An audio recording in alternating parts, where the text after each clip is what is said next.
Welcome to Top Tier Wrestling, your ultimate destination for all things AEW and WWE. Whether you're a hardcore wrestling fanatic or just a casual viewer, we've got you covered with the latest news, in-depth show reviews, and our unfiltered opinions on everything happening in the world of professional wrestling. Join us as we dive into the high-octane action, dramatic storylines, and backstage buzz of AEW and WWE. Get ready to step into the ring with us and stay on top of the wrestling world. This is Top Tier Wrestling.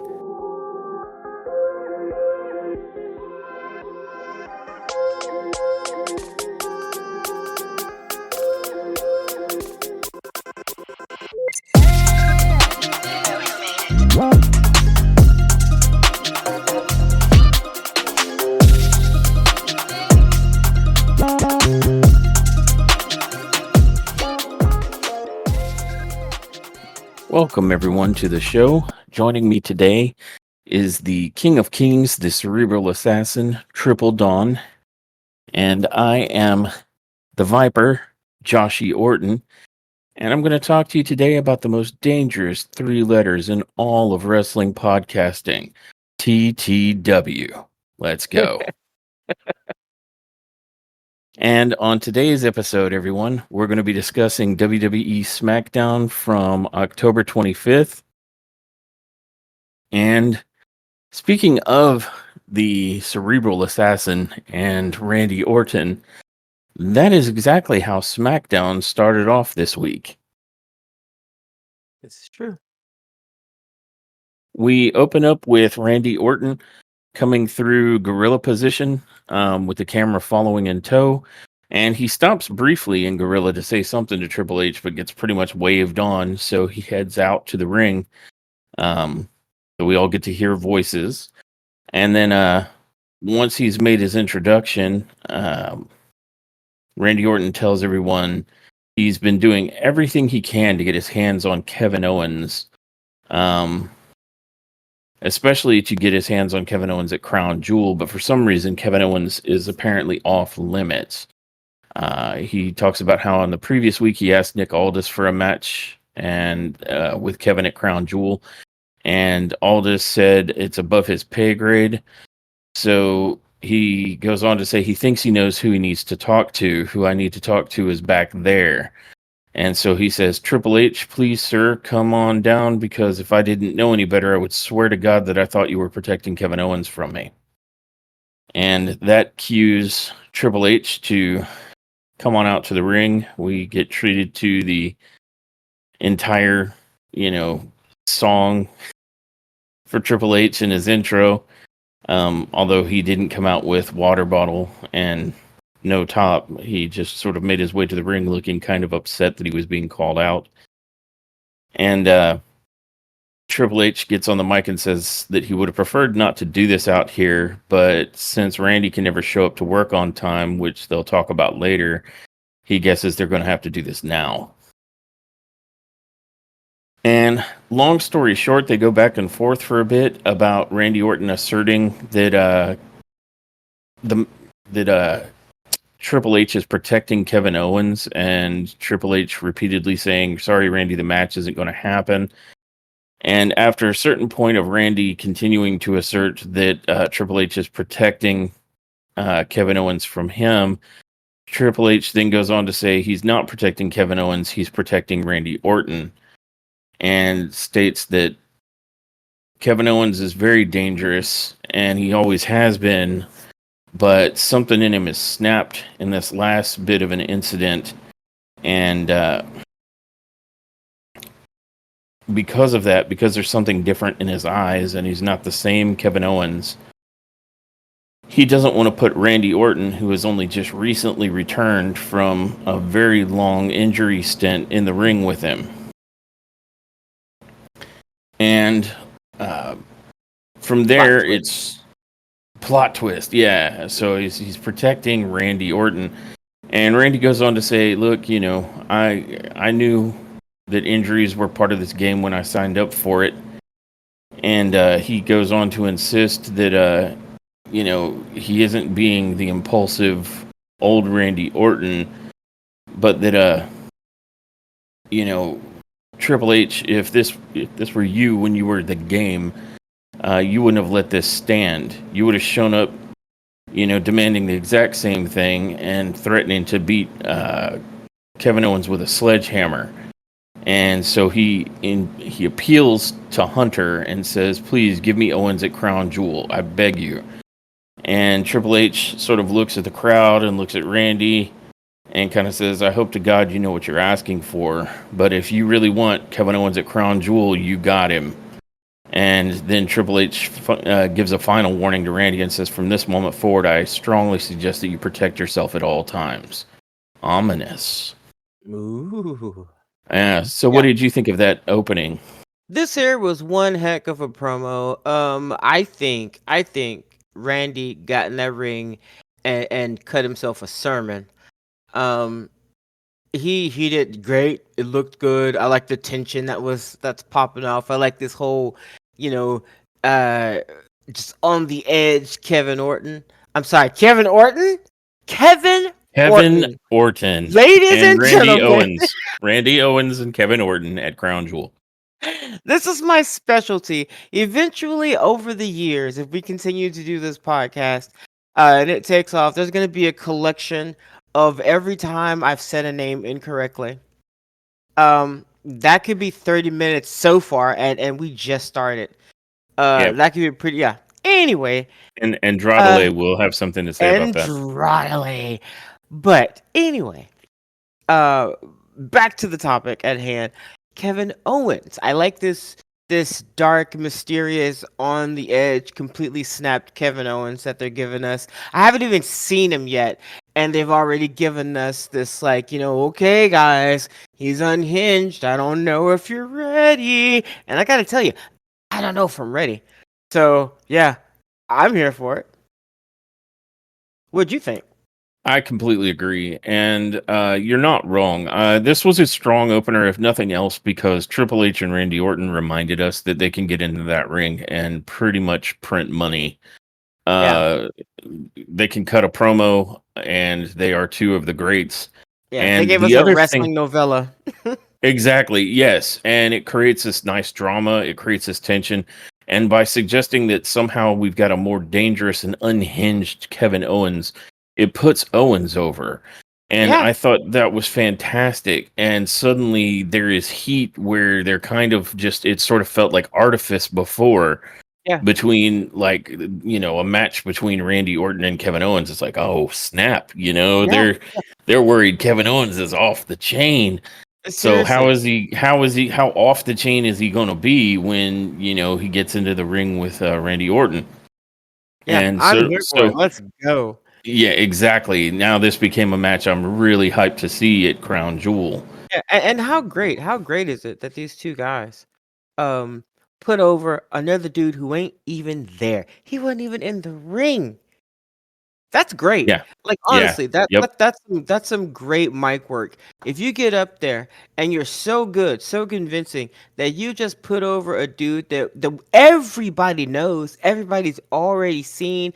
We know his style, we know his gimmick, but they put him over in a way that makes me go, "Oh man, I can't wait to see this." As if we don't know Kevin Owens. That's brilliant. That's fucking brilliant. It That's is all I got to brilliant. say. Yeah, and if I had to suggest the best way to possibly do this, like, in my opinion, right? Just my opinion. I don't book this. I'm not the WWE, but in my opinion, the best way to do this would be if WWE is trying to move towards a more, not necessarily adult or edgy in that fashion, but like, how we've been seeing more of, like, tolerance for things like Canadian destroyers. Yeah. And we had Cody Rhodes at a pay-per-view not all that long ago hit a vertebreaker, right? Mhm. And so if they're starting to reincorporate some of these big, like, pile driver style moves that have been banned for so long, if they're trying to bring a little of that back, and I don't know that they are, but if they are, then the way they could convey that Kevin Owens is extra unhinged is if he hits Randy Orton with a package pile driver, which on the independent circuit was his finisher for the longest time. Yeah. If they let him do that, and then that would serve dual purposes. One, it would be like, oh sweet, the classic Kevin Owens that's completely off the chain. And secondarily, it would signal that WWE is allowing some of the stuff back in the ring that had been banned for so long, Yeah. and that makes them more competitive with the in-ring stuff we're able to see on a show, say like AEW, right, where they don't Hmm. have any issue with pile drivers. Yeah. Uh, and That would I gotta also, say, if he pulls out, I mean, a package pile driver on Randy Orton, with all the surgeries that he's had and all the issues that he's had, he comes back, and that would be. I mean, it's almost like Triple H is setting the stage for this. yeah. It's the right guy. Kevin Owens, the right guy to do it. As you said, that used to be his finisher for the longest time. Uh, and it's the right guy to have it happen too. Randy Orton. Uh, Well, I mean, I mean, I don't know. I think that'd be freaking crazy and awesome, and a really great way to tell a story and bring back a move that was deemed too dangerous for WWE and in the past. kind of usher in WWE reintegrating these moves that had been gone for so long for people. Yeah. It would also allow Randy Orton to counter with like that huge punt kick to the head that he does to people as like a secondary finisher to the RKO. Yeah. Um, so if that's the direction they're going with it, I'm here for it. There's also if it's true that Pinto El Cerro Miedo and Rey Phoenix are eventually coming to the WWE, it would allow Penta to keep Fear Factor, which is the Mhm. exact same move that we were just talking about. It is a package pile driver. And then you could Yeah. have Kevin Owens get into it with Penta over whose move is it, who gets to Mhm. do it. And that would be a pretty good feud right out the gate for Penta and Kevin Owens to have instantly. Yeah. So, I mean, there's a lot of potential there if that's the direction they decide to go with it at Crown Jewel, kind of allowing pile drivers to come back to the WWE. That Yeah. could just be my wish fulfillment as a fan of like those kinds of like I'm a big mark for the in-ring being insane. That's one of the things I really like at AEW, and it's one Mhm. of the things that kind of holds WWE back from meeting them where they live in terms of in-ring versus in-ring. Yeah. So if WWE took the reins off of that and allowed the wrestlers to start doing that stuff again in the ring, man, that's a big point in favor of WWE, and it takes a little bit of the juice out of AEW. Not really. I'd still watch both, but it Yeah. would be more equal footing for the WWE in terms of what they can do in the ring to Yeah. I compete totally with AEW. agree. Yeah. And let's hope. I mean, I'm here for it. So let's hope. I am too. That's my phrase apparently. My catchphrase is I'm here for it. But yeah, I am. I'm here for that. Let's go. Indeed. So we shall see if any of that speculation on my part is what comes to pass. But I think that would be a good way of depicting it. That Kevin Owens is extra crazy now because look, he's doing this move that was banned forever, and now it's like, well, I guess not. So Yeah. it could be good. I don't know if that's the direction they'll choose to go with it, but it's one that I as a fan would love to see happen. I think that'd be cool as hell. Package pile driver from out of nowhere from Kevin Orton. From Kevin Orton, right? But Oh. after that banger of a promo, we are led to the first match of the night, which is, as they continue to tell us, Game 7 between Carmelo Hayes and Andrade El Idolo. And LA Knight is the special guest referee, and the prize on the line is apparently one more chance at LA Knight's U.S. title. So May I? I have to admit, well, just real quick, I'm just going to say this. I have to admit, this Game 7 concept did not, I wasn't thrilled coming into this match, but that's all I'll say for now. Go ahead. I don't know how you felt about this match. I actually felt like it was kind of unnecessary or too long for what for the point or what the reason they had the match was for. I don't know if that's a sentence. Let's try that again. Um what I'm trying to say is I feel like this match went on a little too long for uh the purpose or for its purpose. The whole point of it was to get us somewhere that they could have done, I feel, weeks ago. Um, and they could have just I tried mean, to build the heat in a completely different way. Instead, they kept giving us matches between Andrade and Carmelo that honestly didn't need to happen. When they wanted to get to a three-way match between Carmelo, Andrade, and LA Knight. Um, honestly, that's I where they were going, and I think you called it like two or freaking yeah, three yep. podcasts ago. I was about Um, to answer you because you said, you don't know if I feel the same way. And I'm like, I think I've preemptively answered how I felt about this. This was the yeah, longest, most drawn out method of getting to just a triple threat for the U.S. Title I've ever seen in my honestly, life. honestly, nothing happened that was brand new. Nothing happened in this match that built heat. No, it didn't. The same amount of heat is on this three-man match that was on it 2 or 3 weeks ago. It's the same amount of heat. Like nothing has changed. So I really feel that this was just a match. I mean, they could have cut a promo and gotten there the same place. They could have gotten to the same place, or they could Hmm. have arrived to the same conclusion by doing that. They could have done so by each individually doing promos. I mean, honestly, this was an unnecessary match. Unnecessary with nothing really special happening in the match. Each guy pissed LA Knight off to the point that he attacked both of them and ended up ending the match himself. He literally got out of the ring and rang the Yeah. bell. And He then he later, he double DQ'd them, so it was a no contest. yeah, and so Knight declared himself the winner of Game 7. That's it.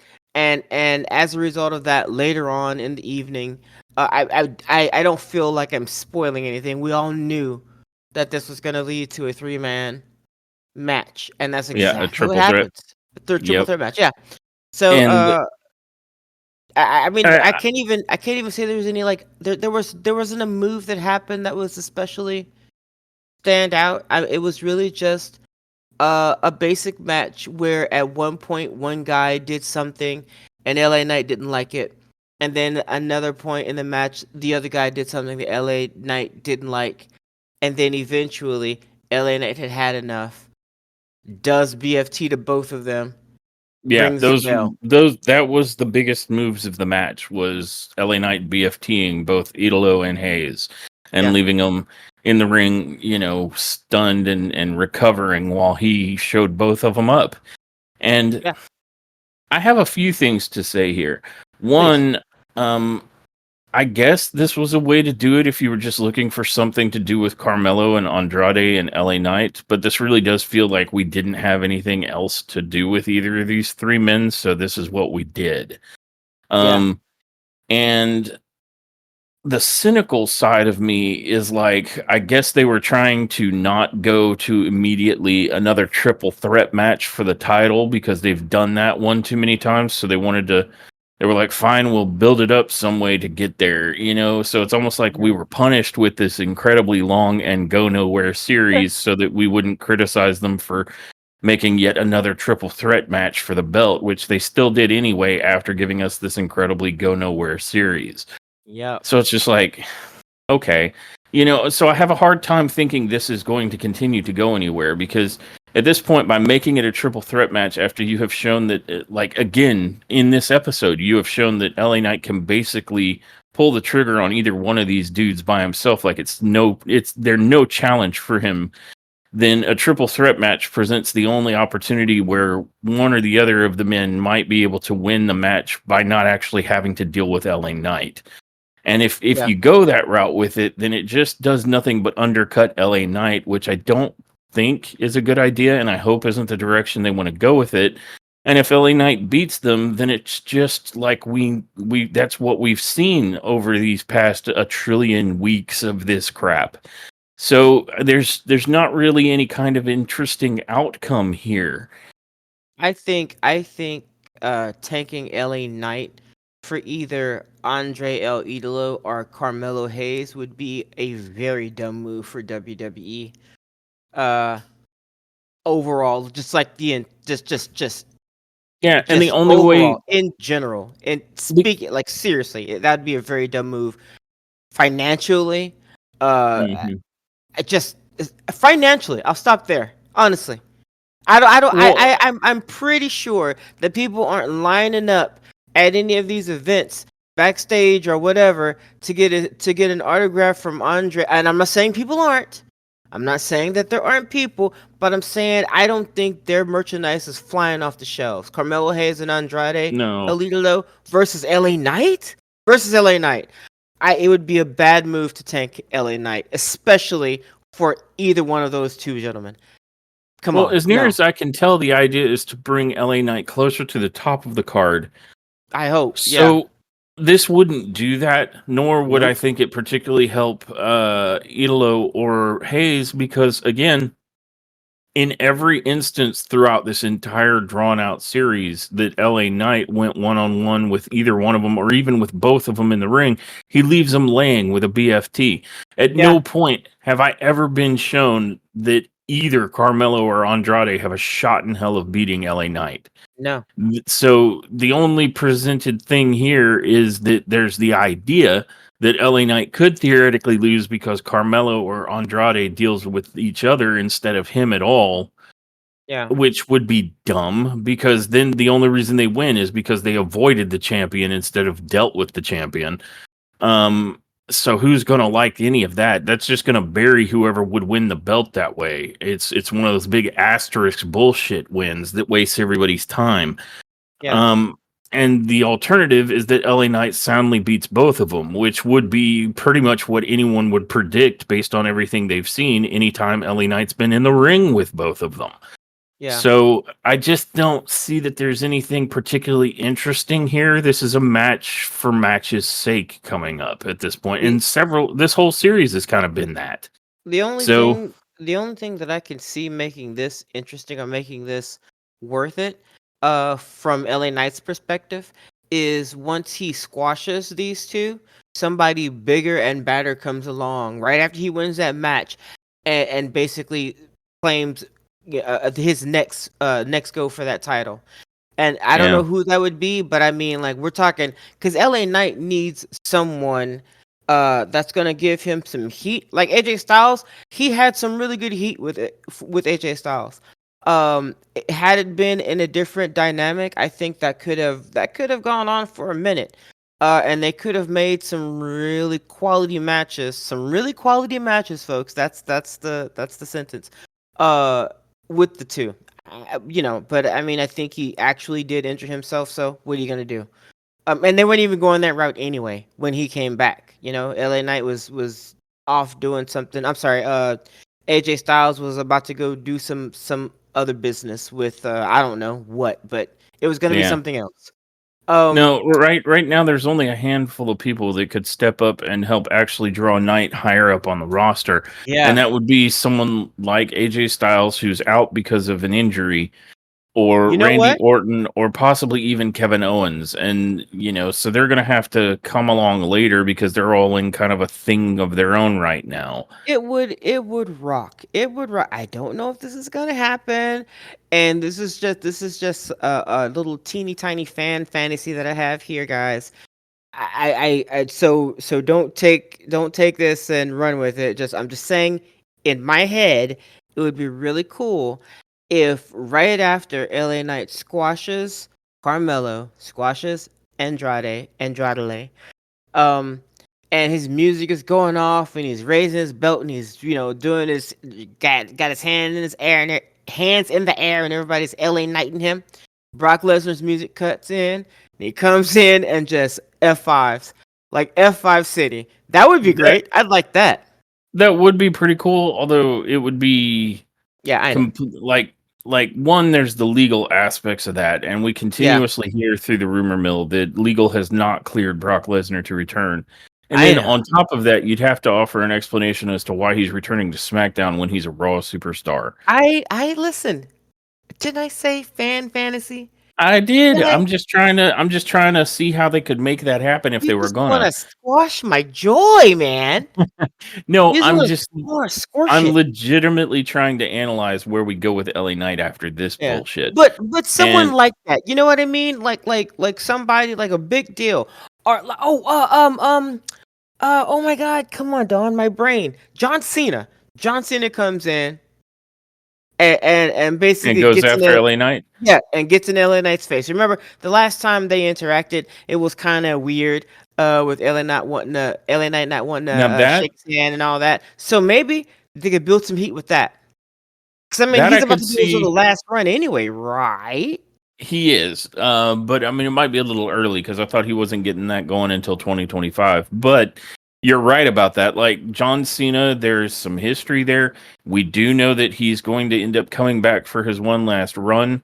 So it might not be terrible to have a match between LA Knight and John Cena. That would actually be very good. I agree with you there. And there's no legal issues or anything weird that would prevent that from happening, Yeah, other than John Cena is going to come back when he's ready.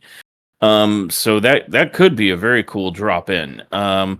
The only other person on the roster right now that I could see, I mean, maybe you could have Jim Uso decide that, since Jay won a ooh, belt like that, he wants the mid card title and he tries to win it off of LA Knight. mm, But I don't think he would beat LA Knight is the thing. yeah, And it's beneath Roman Reigns to consider. He's got his eyes on a bigger prize. No offense to LA Knight. yeah. So that leaves what, like Logan Paul? Maybe Logan Paul could come back and Oh reignite yeah, some heat there, but it depends on if Logan Paul's external legal issues with regards to Prime and some of that crap are all dealt with, because I think that's where he's been for a minute.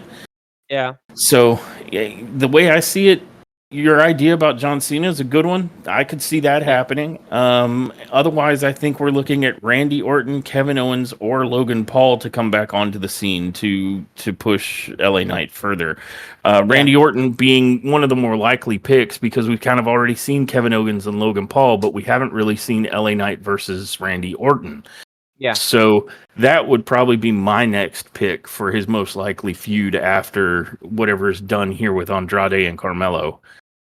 yeah. And then I, then the question becomes what's going to happen to Andrade, because I've been hearing through the grapevine and watching snippets that Trick Williams is calling out Carmelo Hayes. So I think after Carmelo's done here, he's going to end up in it with Trick.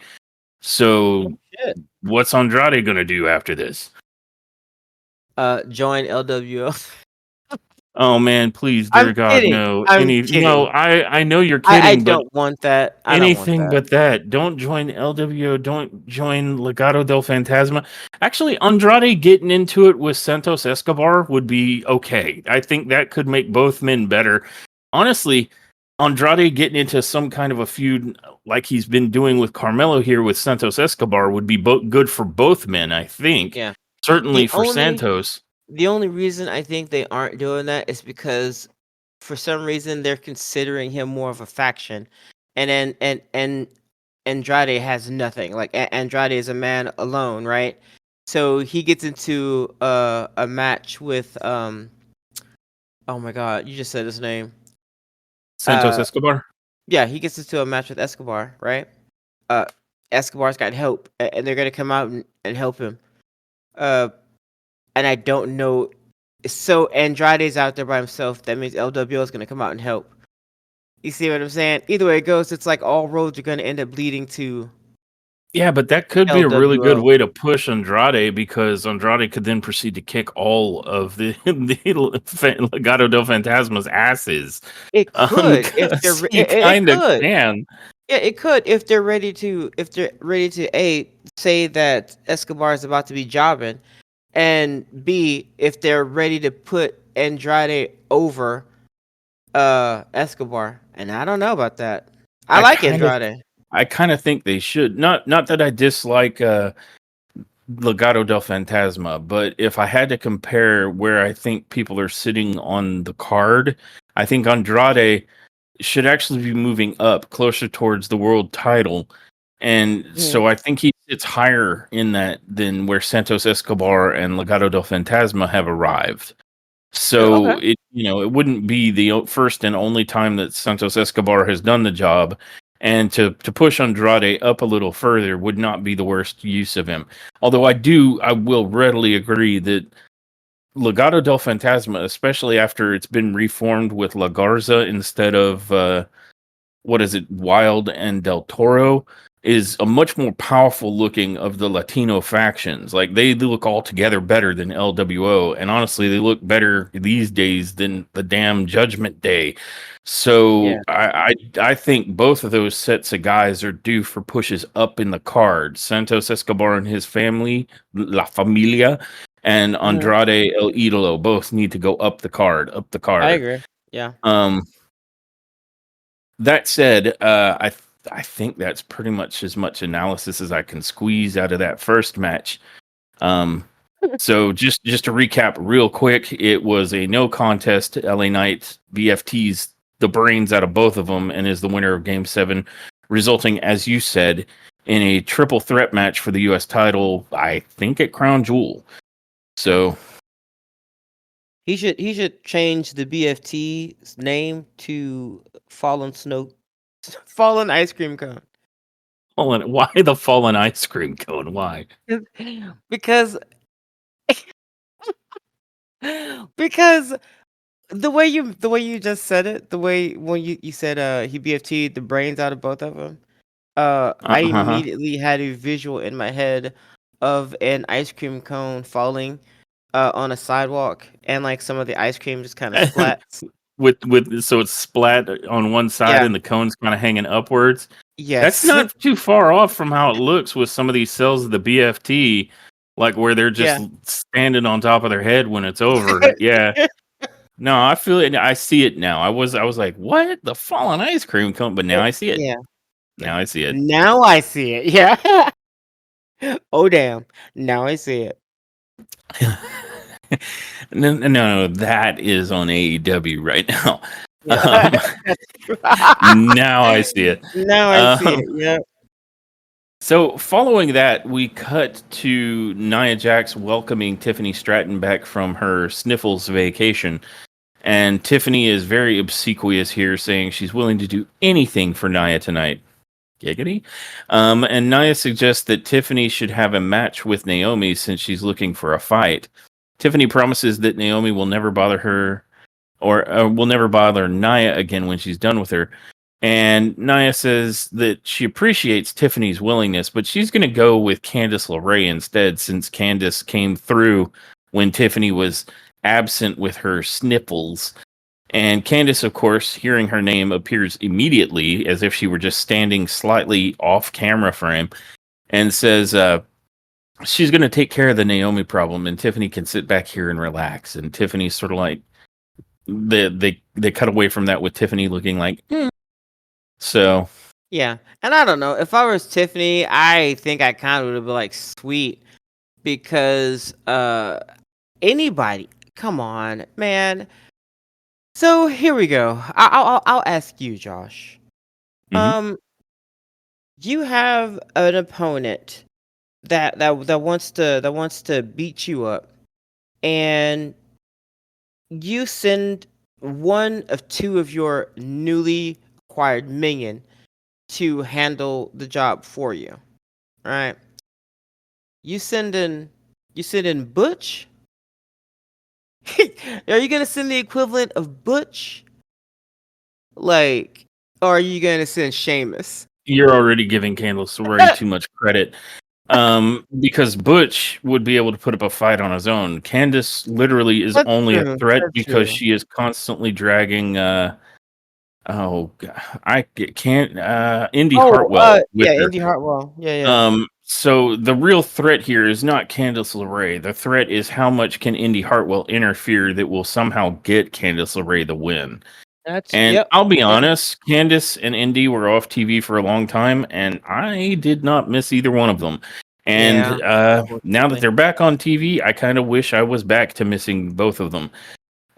Because I would have preferred on any given night a match between Tiffany and Naomi, because both of those girls can Any go. given night. Yes. Both of them can wrestle their asses off. And that's saying a lot for Naomi because she's got a lot of cake. So Oh my god. that would have been an altogether better match, even though Yeah. this is a new matchup, technically speaking. Candice LeRae and Indy Hartwell just have done nothing to impress me, Yeah. and so I was immediately like sad for the fact that Tiffany wasn't going to be in that match instead. Honestly, And I was ready for another match between Tiffany and Naomi. I'm like, let's run it back. Let's do this because it was great. yeah, yeah, though again, both of those women can wrestle. Their in-ring is fantastic. You I can can't give us say the same for Candice and Indy. I just you can't. can you can give us 3 months of Carmelo Hayes versus Andrade El Idolo, but you can only give us one freaking match of Naomi and Tiffany. Come on, Yep. come on. 3 years we've been with this Carmelo and Andrade business. 3 years, you know. I was a Even young though woman. somehow Andrade and Carmelo only really showed up a year ago, we have been watching this series for 3 years. That is the Yeah. magic of the WWE. The Um, Sopranos ended in 2006, right when this beef started between Carmelo Hayes and Andrade El Idolo. When will it end? When will this nonsense end? Using that reference, it's not going to end until Tony D gets called to the main roster. Oh, you hate So, to see it. so following that particular exchange, we come back to see Nick Aldis confronting LA Knight backstage. And this is the announcement where he makes it clear that because LA Knight couldn't, keep his hands to himself, he's going to get him a triple threat match against Carmelo and Andrade El Idolo at Crown Jewel. So Um, basically, he just said, I'm finally going to do my job and give you the match that I should have given you guys about 3 weeks ago. That's what he said. But he just yeah, basically made yep, it sound like it was LA Knight's fault. Because indeed. he's abusive. Abusive Nick Aldis is his Abusive name. Aldis. That's what they call him, old abusive Aldis. Nick the Abusive Aldis. That was his wrestling name back in the day. He had And that. and Remember, he had that gimmick, the backhand, forward hand. well, actually, I was going to give that to Adam the Pimp Pierce because we see how he gets on with the women. Oh Um, man. Oh my God, that guy. The guy. yeah, Yeah. he gets so tired of backhanding the women on the roster that he always needs a drink. But yeah, that's both of them, Nick Aldis and Adam Pierce. All he does is drink. All he does is drink, and then tell the female wrestlers they'll figure stuff out.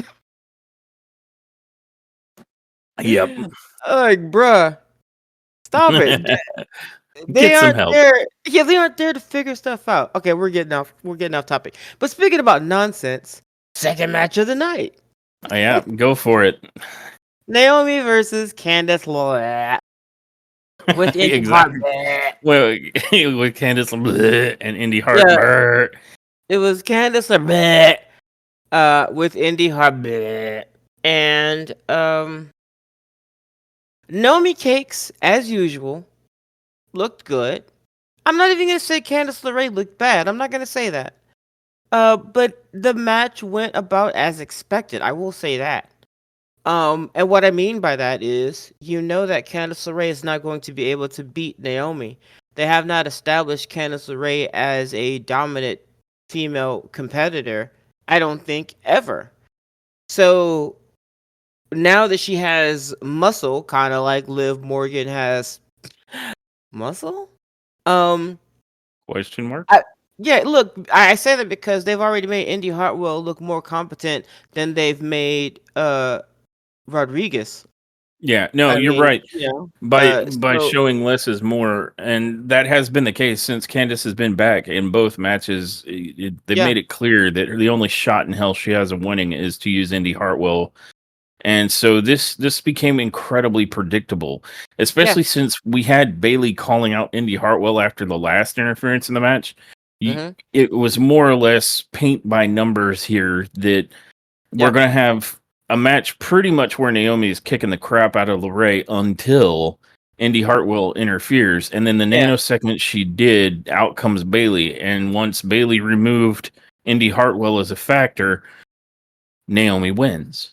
yeah. No surprise, Naomi continues to wipe the floor with Candice LeRae. So Uh, I mean, I don't think either one of us, nor me, nor Josh, needed to tell you guys how this match went. Right? Naomi is dominant. She's whipping Candice's ass. Candice gets her out on the apron. Here comes Indy Hartwell. Here comes Bailey. There go Bailey and Indy Hartwell. Naomi and Candice back in the ring. Naomi continues whipping Candice LeRae's ass. Match. Naomi wins. I mean, Yep, that's winner via pinfall. And now the coolest part of this match, in my opinion, was the finish. I really liked the way Naomi hit Candice with the sit out full Nelson bomb and then rolled her into a very cool looking pinning combination afterwards. yes. Like it Yeah. looked like she pinned Candice with her cakes. So it's like Yeah. somehow she keeps the booty theme throughout her entire move set. But it Yeah. looked cool. It looked really cool. So once again, Naomi looks amazing in the ring, to no one's surprise, and LeRae proves that she can't win a match without Indy Hartwell interfering. Again, to no one's And surprise. what I learned, I think, from this match, what I learned from this entire the match, the segment before, with Naya and Tiffany, is that I will not bet on the same horse that Naya bets on fucking ever. Um, I No, don't not think never. never, not ever. Nah, I'm good. Um, she's like, "Hey, I have a really good feeling about this." So, all right, Cupcake, good on you. You let me know how that goes. I'm gonna go the opposite direction. Yeah. Yep. I also feel like there was a little theme going on in this particular episode. SmackDown kind of felt. I mean, there was a lot of mid card action, and that's fine. I'm not complaining about that. Um, but it kind of felt like there was a lot of unnecessary segments, a lot of unnecessary, like the match with Carmelo Hayes and Andrade El Idolo with LA Knight as a special guest referee. I feel like that was a nonsensical, like we did not have to have this match kind of a situation. And I feel the same way with the match between Naomi and Candice LeRae with Indy Hartwell. This was a match that really did nothing. I mean, we all knew what was going to happen, and I think it was all just so that we could get to a point where Bailey and maybe Indy Hartwell have a match, because they're calling each other out now. And I didn't need to see Naomi with Candice LeRae for that to happen. I didn't need to see Nia Jax and Tiffany for that to happen, because that didn't move their storyline anywhere. That didn't do anything. Tiffany was in the back relaxing. They didn't even show Tiffany after Candice LeRae lost. They didn't show Nia, so I don't know what that was about. They weren't even out there. So, um, Yeah. Well, I tend to think, and I felt this way about Raw recently, which we'll cover in the next episode. But I feel like a lot of the last few episodes are doing a combination of pushing some storylines, but also building the card for Crown Jewel. And the yeah, card is largely put together for Crown Jewel. So right, this episode of SmackDown and the episode of Raw following are kind of like fillery-ish episodes yeah, because Crown Jewel is more or less put together. yeah, Now, bear in mind that everything that we've talked about on this SmackDown in no way, shape, or form has yet to address any of what went down regarding Jey Uso, Jimmy Uso, in the bloodline at all. So, yeah, like, this has been a bloodline free, yeah. They didn't even frustratingly so, a they didn't bloodline even free mention them in the SmackDown. beginning. Yeah, they didn't even mention it in the beginning when they go through the title card. When oh my gosh, oh, what's his name? Oh, it was actually Michael Cole and Corey Graves, right? They were I the think ones so, yeah. doing. Yeah. So you know how they go over the episode, and Michael and Corey will read off like the matches, and they'll show the wrestlers coming into the arena, or coming, that there was no mention of the bloodline at all, right? No, And and and I, I we're tend sitting there, and I kept saying, is this gonna be a bloodline free like SmackDown, which I was not gonna be okay with. yeah, Not and happy. And in retrospect, I think this was by design, right? They started Yeah, us out hot with Randy Orton coming to the ring, so you didn't really even get any kind of recap stuff. And I'm not complaining about that. Lord knows yeah, I've complained about too much recap, but it's like, given the events that had happened, you were everyone was tuning into SmackDown to find out what the fallout was going to be to the Bloodline interfering and costing Jey Uso his Intercontinental Championship, and none of that has happened so far. And we are what, 2 matches in. yeah, So we're like almost, if not at the halfway point of SmackDown, and there's no Bloodline in sight, and it's like, what is yeah. happening? And And that then brings us to the next segment, which is the wildly unnecessary second face to face between Cody Rhodes and Gunter. and guys, it was long. Like, uh, uh, uh, so we have already been saying, right, that this is an unnecessary face to face. I think that both men have already said what they needed to say, but apparently, uh, the gentlemen backstage disagree. They don't think that there's enough heat. They don't think that enough tension and drama has been put on this match, because they needed to come out here for another 15-20 minutes and say pretty much the same things that they've already said. Um, and I like Cody Rhodes. Okay, I like what they've done with the guy. I like where they're going with the guy. I can't say in the past he's been wildly more entertaining than he has been as of late as a champion. And kind of the thing that's annoying me about Cody Rhodes's title run is that he's a little too like he's like a politician. He's a little too politically for me. What? Um, I mean, just because he comes out and always wears a suit and practices fake smiles before he ever gets to the ring and always looks for camera time and kisses babies, why would you say that? I mean, yeah, Hmm. exactly. And so him wanting to have another face to face for some fucking reason, and ask him. And so Gunther, they come out, right, and Gunther takes the mic and does the "So Cody, what do you want to talk about?" Which I found highly amusing. And the only thing that this is really doing is putting Gunther over. And I was hearing that in the responses from the audience. There were boos, but there were a Hmm. lot of cheers as well for Gunther, because A, my man looks good. He looks strong. He looks alpha dog dominant when he gets in there and put a mic in his hand. Okay, English isn't his first language. It don't need to be. My man still has learned the art of the burn. He gets on the Yep. mic and he cuts a mean promo. Yeah, So he speaks promo and in any language. there ain't nothing that dude says when he gets up there that ain't true. When he talks about how dominant he is in the ring, how serious he takes that, none of that shit. That is not cap. So he gets in there and all he does is hype himself up. He doesn't need a dude out there to do that. He doesn't need the audience to do it. He comes out there and talks so much shit that now the audience is starting to join him in his shit talking. So all this is doing is Well, making Gunther look good. he's also Like, winning. He's winning people over by being a huge troll with a sense of humor, and yes, yeah, that's yeah, getting yeah, him yeah, over. That's getting him more over with the fans because it's giving him a personality to kind of latch onto instead of just being like, this machine from Austria that he's just a walking ass kicking machine. He's actually got a personality.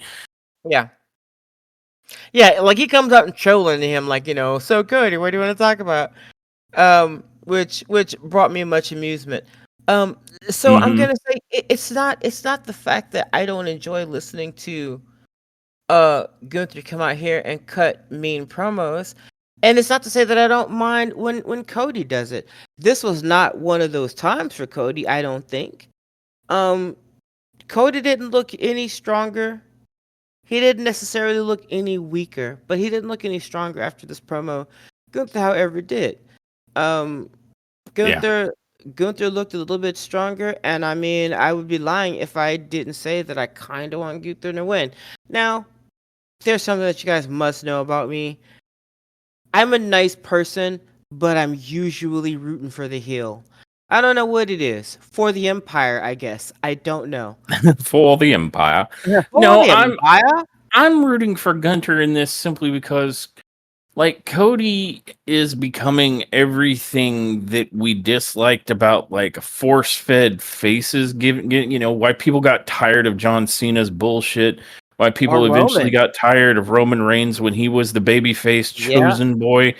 And this this is how it's starting to feel with Cody Rhodes. And so, yeah, long story short, they go back and forth in this promo for a little while, and Cody at one point starts to intimate that you like being the champion, but you don't want to accept any of the responsibility. You don't show up for the media scrums and every one of the things that a champion is called to do. And Gunter goes, responsibility. Look at this. I'm the workhorse champion of this company. I know everything about responsibility. I get those same requests. The difference is that I'll tell them no because I've got the guts to say no. I've got yeah, the guts to say no to the boss, the guts to say no to any media request, any charity. I especially got the guts to say no to all of them. And you know what, Cody? The reason why you don't say no, the reason why you don't put yourself first is because if you ever stopped being a servant of everybody else, your little story is over. And you know what that makes you? That makes you a gutless champion, and a gutless champion will always be secondary to me. And after that, I was like, holy shit, Gunter just cut Cody in half. yeah, And it did shake Cody because he tried to say, oh, I'm gutless, huh? What is this gutless? And then he strikes first and starts punching Gunter, which yeah. again kind of makes On Gunter shot look stronger first. because he shook Cody, Yeah, and so he basically won the verbal war by getting Cody to go to fists first. yeah, And this was after Cody had said, because you don't command anyone, you don't lead anyone. And I'm sitting here thinking, he's the leader of Imperium. yeah. He's led at least a couple other people. He led your ass. What? Meanwhile, Cody, you're the one out here with no friends.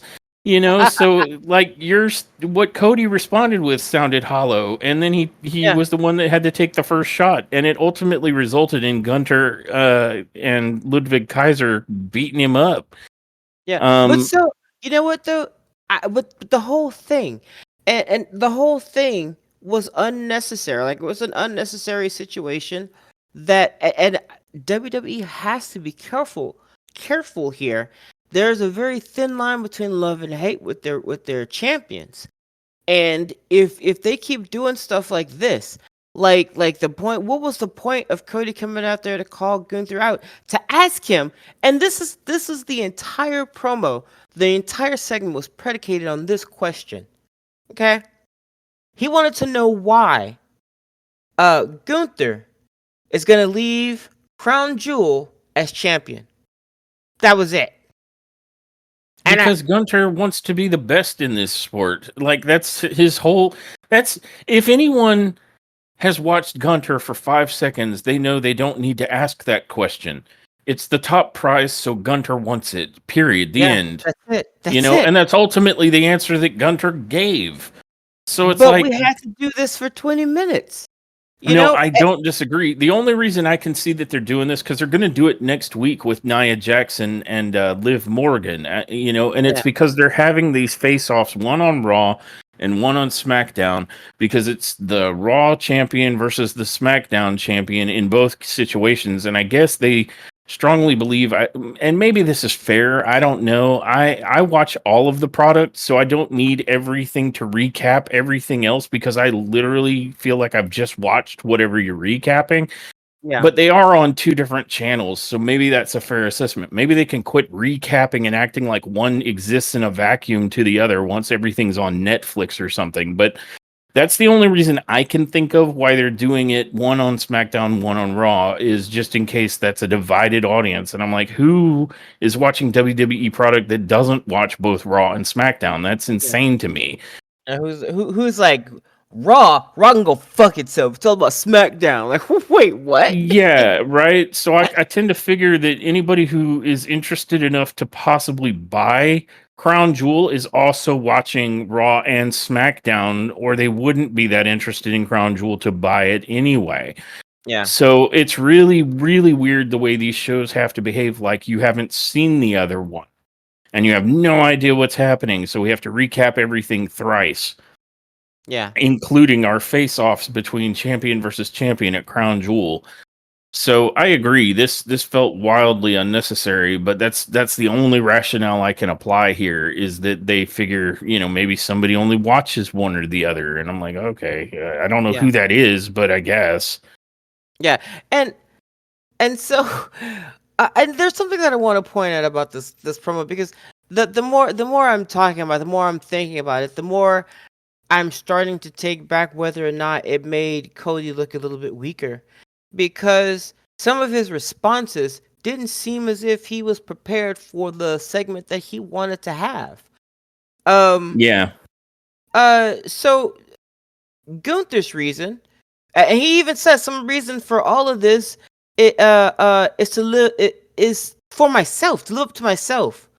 And so then he says to Cody, do me a favor. Imagine all those people here wouldn't be in the building. It's just you and me, and you give me that honesty back. He wanted Cody to honestly answer him. He wanted to know, what is your real reason?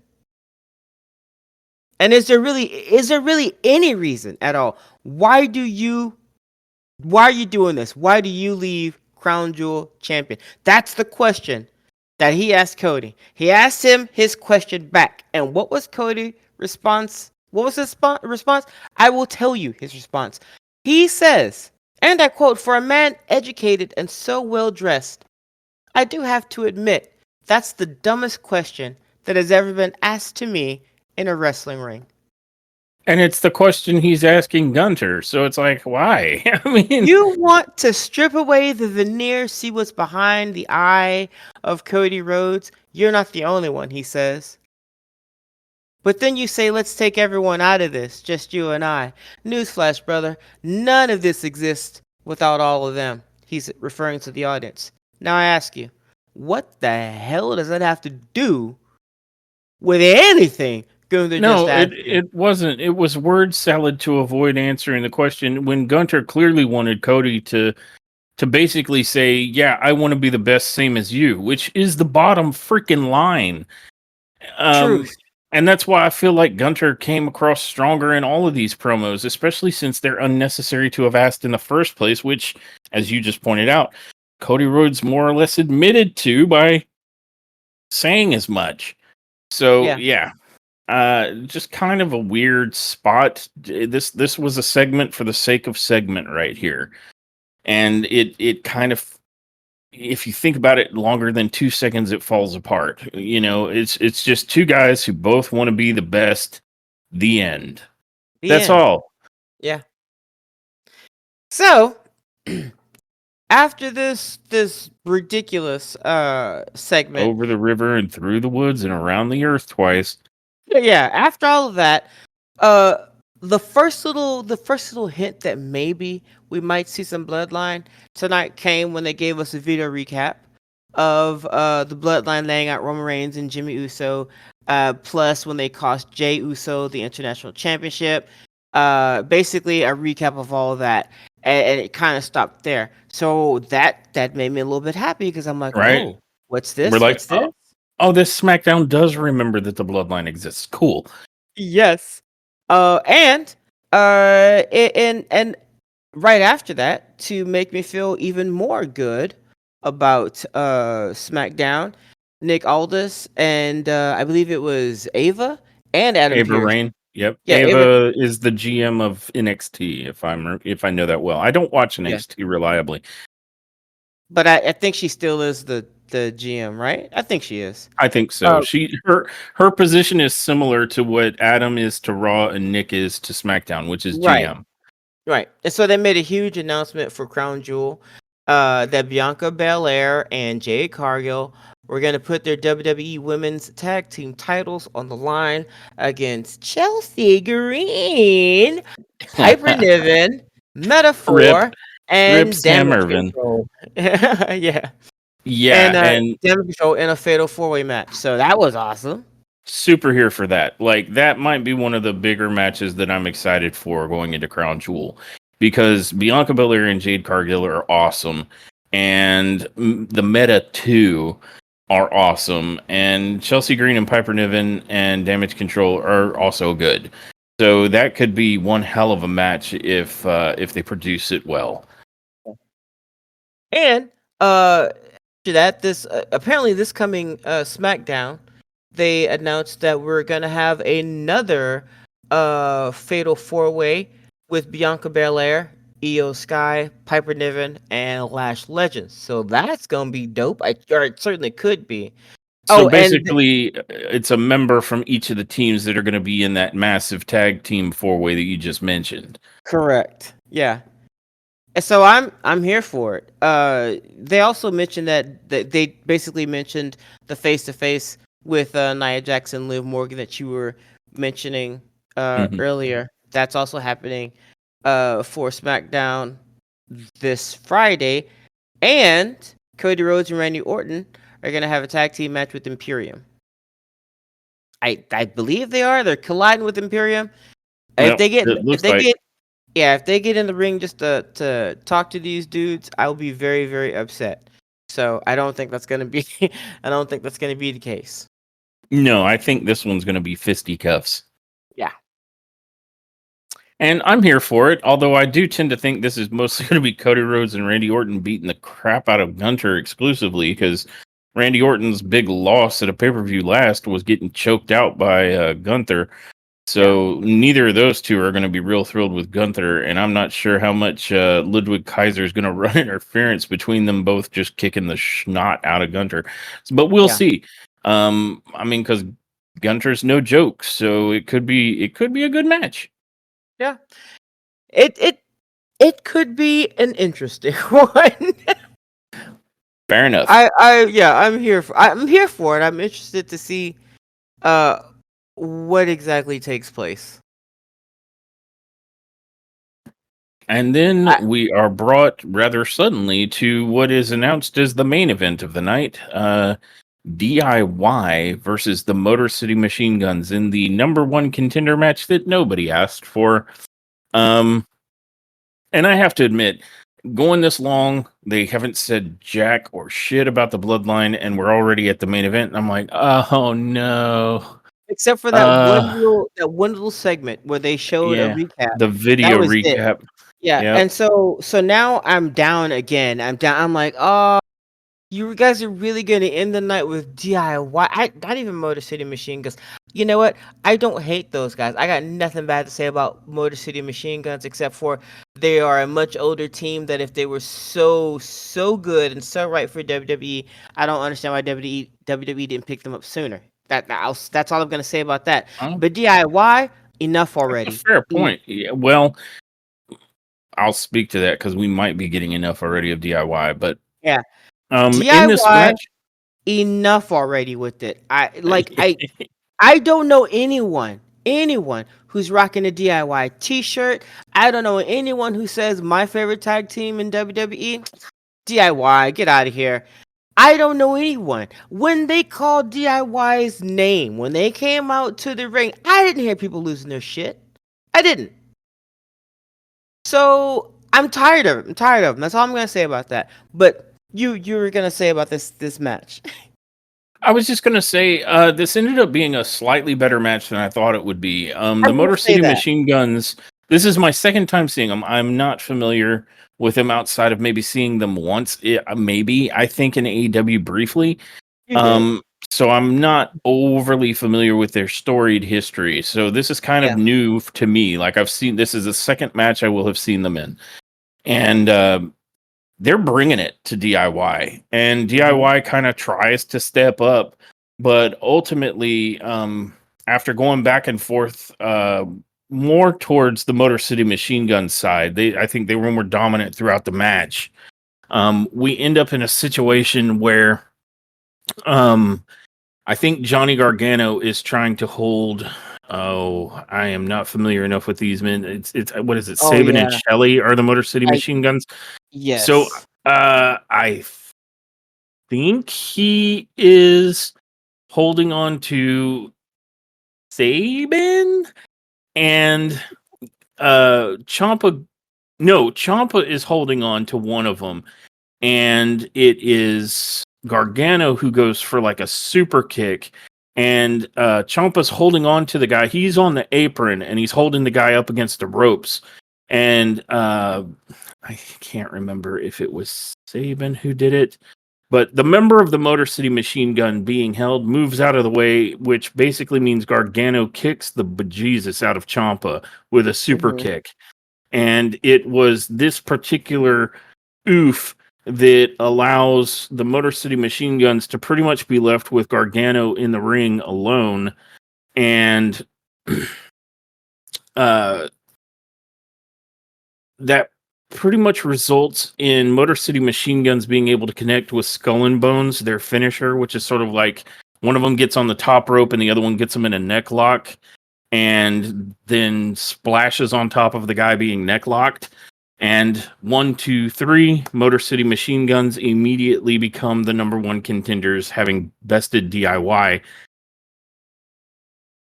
Yeah. And the reason I suggest that we may have seen the last of DIY, maybe, hopefully, honestly, I'm not a fan of DIY, so I'm hoping this is the case, is because Ciampa is pretty pissed off that Gargano kicked him in the face and that ultimately cost them their tag shot. But they Yeah. only really kind of showed Ciampa being bitter about it, with Gargano kind of following and entreating him as they're leaving. But as Gargano and Ciampa leave, the Solo's Bloodline music hits, and he comes out. Him and I think Jacob was there with him, but the Gorillas of Destiny are there, and they make their way to the ring and step inside, and Nick Aldis joins the fray to make sure that, you know, everything's going to stay on the up and up. And Solo grabs the mic and says they're not here to cause any drama. Solo tells Brooklyn to shut their mouths a couple of times before he then asks Brooklyn to acknowledge him. And that went like a turd in a punch bowl for Solo. Uh, And Solo then wanted to introduce the Motor City Machine Guns to the Bloodline and remind him that he's their tribal chief. And the Motor City Machine Guns say they're ready to go any place, anytime. And since they're here to make an impact for themselves, how about they go ahead and have the tag team match right here, right now? And Nick Aldis is like, hold on. And Solo's like, sure. And Aldis is like, now wait a minute. And I'm sitting there thinking, Aldis, what is there left to say? Motor City Machine Guns says they're ready for this match right here, right now. yeah. Both parties want to have this match. So it's not like you're stopping anybody from having a fight that nobody wants here, right? It's not like the Bloodline Yeah. are jumping Motor City Machine Guns. Motor City Machine Guns are like, let's do this. And, you know, the Bloodline are like, wait, you just had a match and you want to do this now? Okay. Yeah. So after Aldis, you know, hems and hums about it for a little Finds his bit, balls. and yeah, remembers that he does in fact possess testicles. He goes ahead and makes the match official, and so now we're like, oh shit, we're having a Gorillas of Destiny with the Bloodline versus the Motor City Machine Guns for the WWE Tag Team Championships. And the minute they made this match, you and I were both like, oh snap. This is Yeah. where if Jay is going to show up, it's going to be here to cause them to lose to the Motor City Machine Guns. Yeah. And sure enough, we're having a match with the Gorillas and the Motor City Machine Guns, and that's going back and forth. It's going okay. And there's a point where there is a point where the Gorillas of Destiny, I think, both tried for a double diving headbutt, and I think it was Shelly of the Motor City Machine Guns rolls out of the way. And so both of the Gorillas of Destiny eat nothing but Matt. They're like, yum, this is so Yeah. good. And so they're rolling around, and Solo Sikoa is like really irritated by this. He's like, hey, what the hell? And that's when Jimmy Uso attacks Solo from behind and super kicks Jacob Fatu. But then Solo drives Jimmy into the ring post. And that's where the bloodline starts to gang up on Jimmy Uso. And that's when the OTC Roman Reigns comes out and joins the fray. And Reigns nails Jacob with a Superman punch. A And you've got beautiful all. Superman punch. It was gorgeous. And so you've got all hell breaking loose. And pretty much Jimmy and Roman end up getting Solo and Jacob like off the scene. Like all of them fight their way to like the back. And that just leaves the Motor City Machine Guns in there with the Gorillas of Destiny. Well, it's at this point that the Gorillas of Destiny, I think Tama Tonga tells Tonga Loa to go outside and grab 2 steel chairs. And as he rolls out of the ring, there's a figure in a hoodie standing there who then super kicks the life out of Loa. And sure enough, immediately everybody knows, they're like, yeet! And they realize that Jey Uso is on the scene. So after super kicking Tonga Loa, he launches Loa completely over the announce table. And then he slides in and nukes Tonga.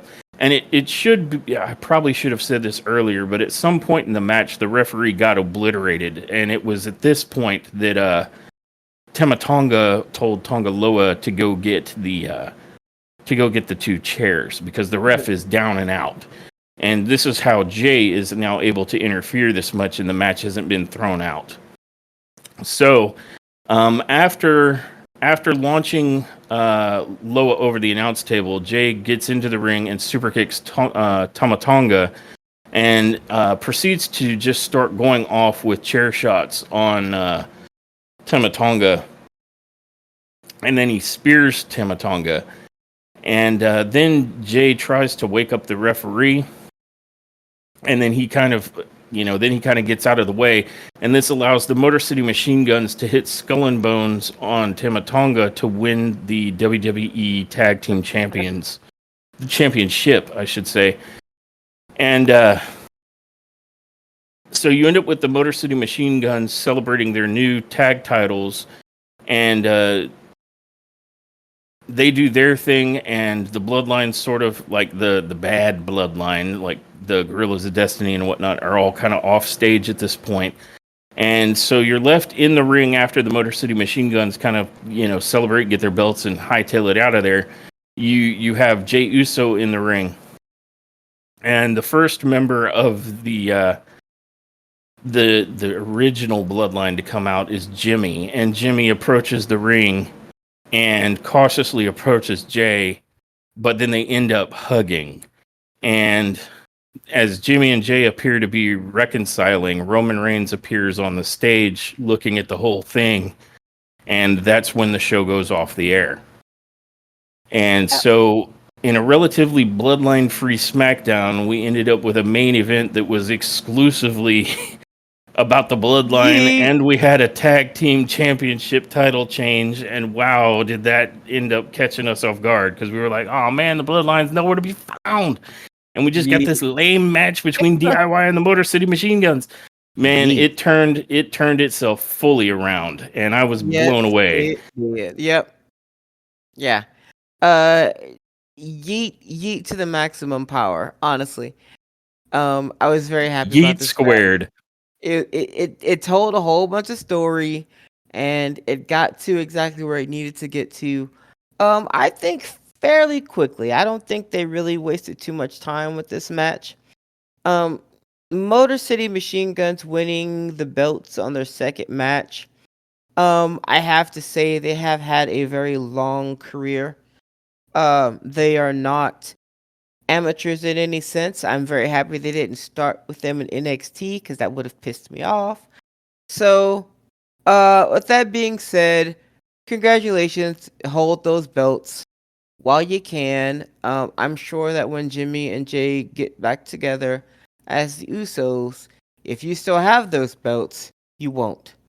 So Right, and Jay will be sure to remind them that they only have the belts because of him, and so yeah, they owe him a favor, and that'll be a title match. yeah. Do I want and I mean I also think they took the belts off of Loa and Tonga because I mean we come on, what would stop the Usos from immediately saying we want a match for them belts and then winning? I mean, come on. Yep, You know yep, what I mean? So yeah, so basically no one has a belt. Evil even playing ground, you know, everybody starts on the same level. Uh that's if Roman and whatnot, is on board for it. I come on, yep. I think we all know that he will be. But Well, full disclosure, this week's episode or next week's episode of SmackDown was pre-taped immediately following this one. So for mhm, those that want to go look that up, some people that were there have posted videos online. You can see into the future because it was pre-taped in yeah, preparation for everybody having to go to Saudi Arabia for Crown Jewel. yeah, I don't want to spoil it here. We will cover it when we cover that SmackDown. yeah, So it's up to anyone listening if they hear this or they want to look online. You can go find out. Um, but we won't say anything here. So they do leave us hanging in suspense, though. Like mhm, are things fully patched up with Jimmy and Jay? yeah. I mean, was it like in spur of the moment? Maybe they were just happy to be back together, but is there still work to be done between those two men? I would imagine so, and even Mhm, more so for Jay to get on board with the tribal chief. for sure. The real one, not Solo Sikoa, No, OTC, the over the counter. the over-the-counter tribal chief. No prescription required. Mm-mm. Um. So that said, what was your what? How would you rate this episode of SmackDown? I think I'm okay with calling this particular episode top tier because um while I feel like there was a lot of stuff that just didn't need to happen, I also understand that they're kind of at a stalemate here with what can happen until they progress to the live event, Crown Jewel Yes, or whatever. fully agree with you So there. Yep. so there's not a lot that they really could do. Um, and because of that, I know I went to town. I did a lot of critiquing, and I don't think I was very nice about my critiques. But even with that, I'm saying I can say that I said all that, but I still know that this was an episode that's kind of like a placeholder. Like there's really nothing that they could Yeah. do that would move stuff. And when they could, they did, i.e., the Motor City Machine Guns winning the WWE Tag Team Championship belts. So, that was a nice little storyline, and that's also progressing the Bloodline storyline, which is crucial for SmackDown. And I think they handled Hmm. it well. We were three matches in, and I'm like, wait, that can't be the end. There's way too much time left. And then I think you even said that. And then surprise, quote unquote, surprise match. So Yep. I think I'm okay with calling it top tier. Honestly, if I was gonna put a number to it without the bloodline storyline or without the progression of that storyline, this would not be a top tier um episode at No. all. I mean, this would be No. like a 4 or 5, you know. But I do. the final match and a little bit the third and fourth match, right? Fourth match mainly, third match a little bit, kind of elevated this particular episode out of um the lower rating scale here. So uh for me, top tier. All right. I think I have to agree with you entirely. There's not a whole lot that I have to add to what you said, other than to kind of succinctly state that this was carried entirely by the events of the last main event, Yeah. and not the match between DIY and Motor City Machine Guns. Although it needed to happen for what happened next. Like, Yeah. it was absolutely a meh to mid episode of SmackDown, missable almost entirely, Yeah. because again, nothing happened that you couldn't see from space. Like, we all knew Yeah. it was going to be a triple threat between LA Knight and Andrade and Carmelo, and the match between Naomi and the Poison Pixie was completely whatever. Um, I mean, not necessarily a bad match, but not one that like makes or breaks any kind of storyline going on. It didn't advance anything between Nia Jax and Liv in the upcoming pay-per-view. It didn't really do anything other than introduce, I guess, some relatively lame players to the scene in the form of Candice LeRae and Indy Hartwell. And then you've Yeah. got DIY versus Motor City Machine Guns, which I don't know who wanted to see that match. I sure as hell didn't. And the only good thing that I feel came out of that was the Motor City Machine Guns winning, so that they're the number one contenders, and the possible, breakup of DIY, the most boring and generic crap tag team in the history of tag teams. So, Mhm. altogether, a skippable episode of SmackDown, save for the end, where the Bloodline and the events of the Bloodline once again elevate this out of meh to top tier. Because if there's nothing else worth seeing, it was well worth seeing. And the fact that it was kind of a big swerve, in the sense that, like, you came into this SmackDown waiting to see the fallout for what happened when the Bloodline interfered and cost Jey Uso the Intercontinental Belt. Like, that was the only thing anybody really cared to see SmackDown for, honestly. Real talk. Yeah. And they saved it until the very tail end, turning what was feeling like a very disappointing episode of SmackDown on its head, and then becoming a very cool swerve. It's almost like we were so disappointed with the garbage that came before it and the lack of Bloodline that we were extra thrilled that they did show up and so much then happened. So it is exclusively because of the Bloodline storyline and the events of the final match of the night that this edges into top tier. Yeah. Only, like, exclusively the Bloodline. Once again, the Bloodline is the only thing that is carrying a fairly mediocre set of events on SmackDown to the top. Yeah.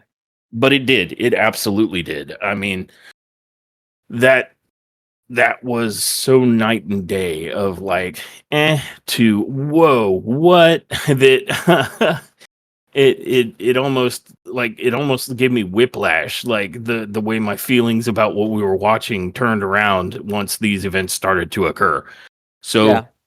it was a surprisingly amazing episode, but exclusively because of the events of the last, I guess you could say, last two matches, because one fed into the other. But really the last match. Yeah. So I agree. So that has been our coverage of WWE Smackdown for October 25th. And I want to say thank you for everybody who has listened and joined us for this episode. Our next episode will be our coverage of WWE Monday Night Raw from October 28th. Right? Yep. And I hope everybody joins us for that. Thank you, everybody, again, and I think there's not much left for me to do but roll the outro. Bye, guys. Off key. Bye, guys. Thanks for tuning in to this episode of Top Tier Wrestling. We hope you enjoyed our deep dive into the latest AEW and WWE news and shows. Don't forget to subscribe to our podcast so you never miss an episode. Follow us on social media for updates and to join the conversation. Until next time, everyone, remember, wrestling is always better when it's top tier.